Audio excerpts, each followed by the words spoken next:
It's I don't know how long I could keep doing this. It's been way too long, and it's actually ruined me. It's almost December 2022, and there is still no Panda GameCube controller. Now, I know this doesn't seem like a big deal, but it's big for me. Why? Because this has ruined me. I have a deep love for controllers of all kinds. I even went into the business of making controllers, modding controllers, and now I have tons of fight sticks and different controller styles to my name. But it all didn't start like that. There's one controller that is an objectively not a good controller, but it has so much nostalgia to me. And that is the GameCube controller.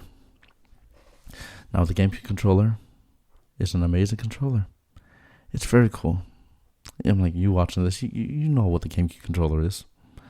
It's that controller that nowadays just lives on with people who play platform fighters, mostly.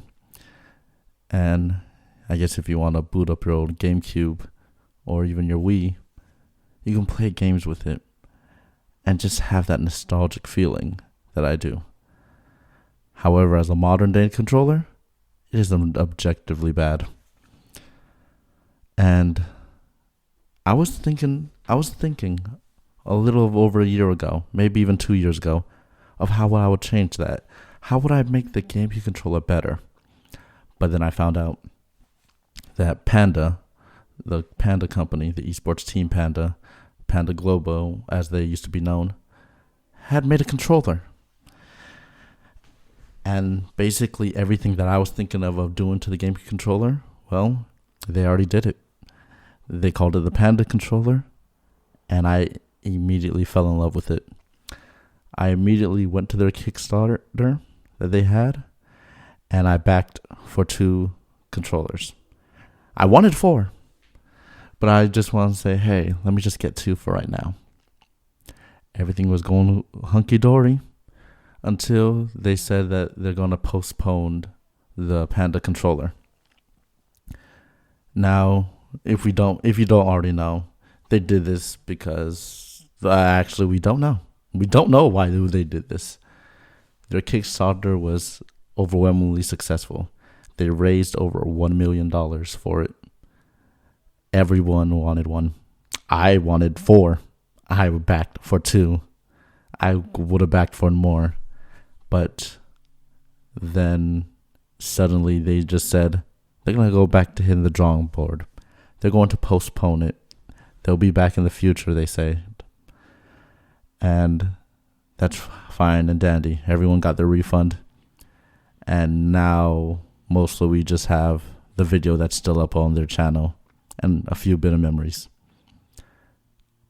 I do believe it is still coming. However, because of that announcement, because of the new rendition of the potential GameCube controller, it is hard for me to look at any other GameCube controller the same since that time. It's every time I see a custom GameCube controller, I think the people who worked on it did an amazing job making it look adding all the little artwork. And the thing is, I want to buy it. Usually the GameCube controllers are going for around $200 when they're custom. They look beautiful. I want to buy it. I want to add to my collection. I want to use it. I dust off my old GameCube controller. I boot up Wind Waker. I still haven't beaten that game. And I start to play with one of my GameCube controllers that I have. But it's not the same.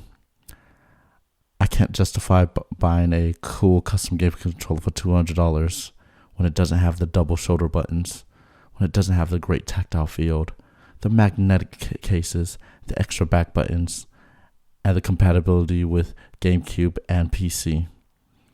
I just can't. It ruined me. If the Kickstarter was still live and still hold to its promise, this upcoming December, backers would have got their controllers. But alas, they are postponed, and I can never look at a cool GameCube controller the same without thinking, it is missing a lot of modern day features that would make it an awesome controller for me. And I cannot just bring myself to spend that money anymore. I weep.